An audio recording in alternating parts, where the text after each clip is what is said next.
Selamat malam Pak Zambik. Ya, selamat malam. Terima kasih Kita sudah santai aja, Bi. diundang. Oke.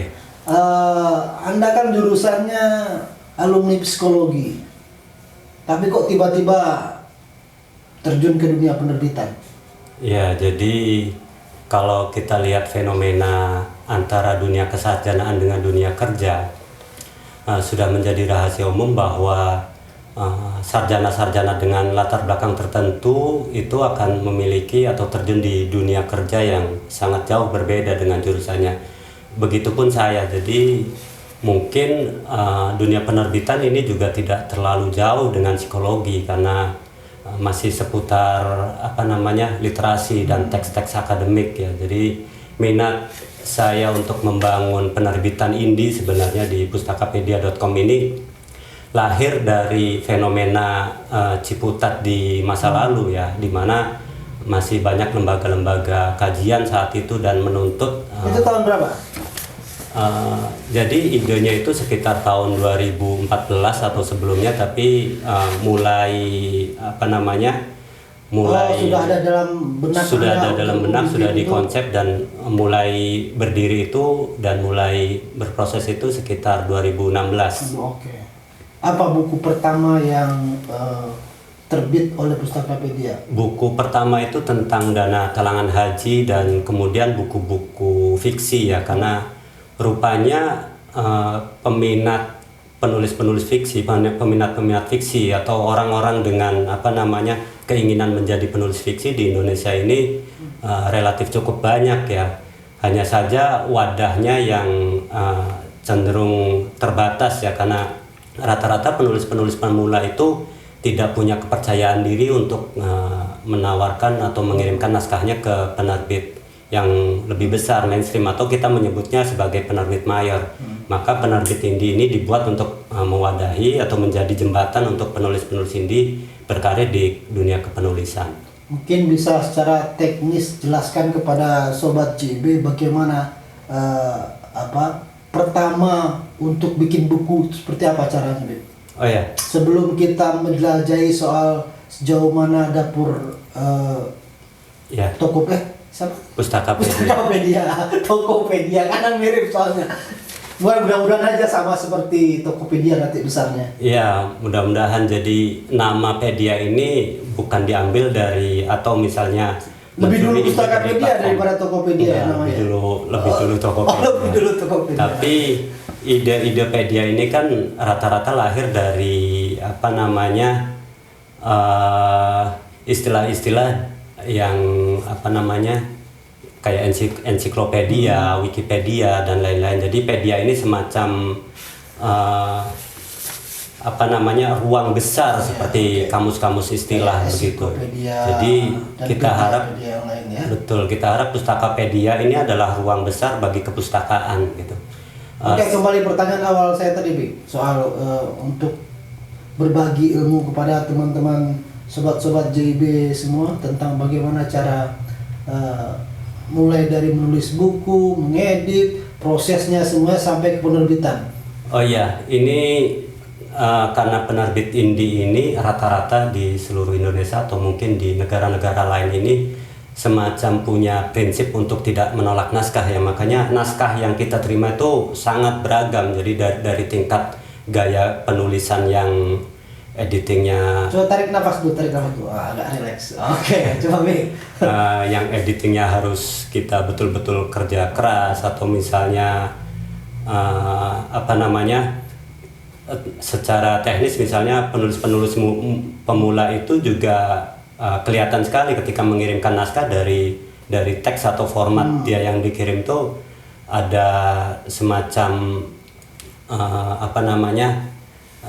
keterbatasan gitu atau pengalaman yang minim gitu. Jadi intinya sih sederhana saja, penerbit indie ini wadah bagi semua penulis yang baru ataupun yang pro dan tidak ditolak naskahnya.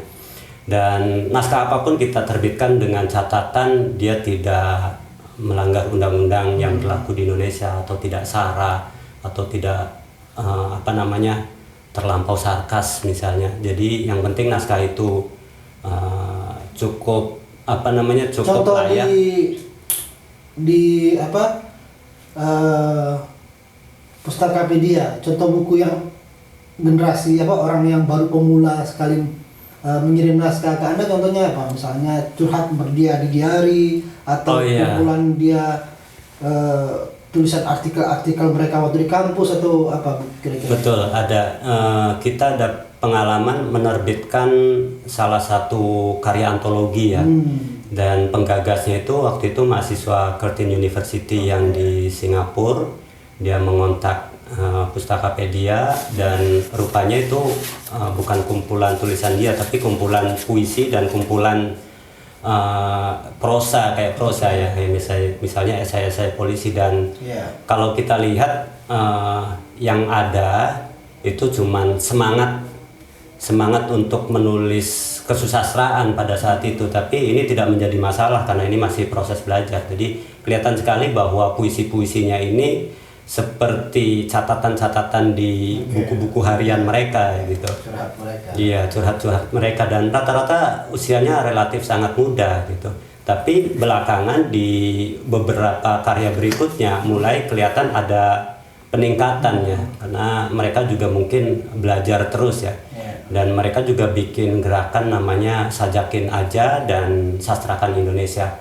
Dan itu anggota-anggota di Sajakin Aja itu selain di Indonesia juga ada di Singapura, di mana asal mahasiswa ini studi gitu. Jadi kalau ingin menerbitkan tulisan atau karya tulis teman-teman semuanya di Pustakapedia, itu caranya bagaimana? Oh, caranya tinggal kirimkan naskahnya dalam format Word saja, atau kalau misalnya sudah di layout, sudah di setting untuk siap cetak, itu jauh lebih baik. Tapi Word saja tidak masalah, nanti kami layout. Dan kalau penerbitan indie ini jasanya macam-macam ya. Ada yang kita edit, ada yang nggak, tergantung karena semuanya ada biayanya ya. Kalau misalnya mengambil paket tertentu atau misalnya kita buka saja ke teman-teman berapa misalnya minimal budgetnya yang sebenarnya itu semua ada di website kami sih, di pustakapedia.com, dan mungkin soal biaya paket ini akan mengalami perubahan. Jadi tidak bisa dikatakan di sini, atau mungkin kalaupun tidak berubah bisa dilihat di pustakapedia.com. Terus sejauh mana obsesi Anda ke depan dengan Pustakapedia ini? Setelah berapa karya sudah diterbitkan, kemudian atau ingin berkembang lagi menjadi seperti Tokopedia atau apa gitu misalnya? Ya, sejauh ini untuk jumlah terbitan dari berbagai genre sudah sekitar hampir mencapai 300 judul buku ya. Dari mulai fiksi sampai karya penelitian. Untuk ke depan harapan kami ingin punya wadah untuk para penulis, atau misalnya untuk penulis-penulis pemula kita menyediakan semacam klinik naskah ya, supaya misalnya naskah mereka jauh lebih baik dan semakin kepenulisannya semakin matang lah, semakin punya gaya sendiri. Oke, teman-teman JB, itulah tadi sekilas singkat tentang bagaimana proses menerbitkan buku di JB. Karya-karya Anda bisa dikirimkan ke Pustakapedia, ada websitenya, semuanya detail, harga dan segala macamnya, dan berkontaknya untuk konsultasi karena Pak Zambik terbuka untuk konsultasi awal sebelum menerbitkan buku. Nah, mungkin terakhir ini, secara kan tadi Anda katakan bahwa literasi tidak lepas dari dunia yang Anda tekuni waktu kuliah ya, psikologi. Nah, seperti apa pengaruh psikologi dan literasi dalam konteks yang sudah Anda alami ketika menerbitkan dan menulis buku itu? Ya, tentu psikologi ini juga bisa diterapkan di berbagai lini kehidupan masyarakat ya. Bukan saja di dunia literasi, tapi kalau kita lihat misalnya konsentrasi psikologi itu ada di banyak bidang, misalnya psikologi industri dan organisasi itu juga bisa kita terapkan, atau misalnya psikologi konsumen. Kita tahu bahwa karakter konsumen itu kan beragam ya. Saya kira kalau psikologi properti sudah pernah? psikologi properti. Sudah ya. Oke, kita kembali ke psikologi literasi. Jadi ini ada Om Bobi mendengarkan tentang psikologi properti. Psikologi literasi kita khusus bahas itu. Tolong jelaskan sejauh mana apa dasar-dasar psikologi literasi yang Anda ungkapkan tadi. Saya baru dengar ada psikologi literasi. Iya, sebenarnya di dunia akademik tidak ada teori atau misalnya konsep yang menyebutkan psikologi literasi. Saya tadi hanya mengatakan bahwa latar belakang saya sebagai sarjana psikologi juga masih ada kaitannya dengan dunia penerbitan yang saat ini, atau paling tidak psikologi ini berguna untuk saya menjalankan penerbitan Indi ini, begitu. Oke. Baiklah, Sobat JB, sesi pertama ini kita akhiri dulu. Nanti kita akan lanjut ke sesi berikutnya tentang masih soal psikologi. Tadi soal psikologi literasi dan dunia penerbitan. Ke depan kita akan bahas tentang psikologi dalam keberbagaian. Salam JB, Assalamualaikum, Fastabiqul khairat. Selamat malam, pagi, siang. 3, 2, 1, cut.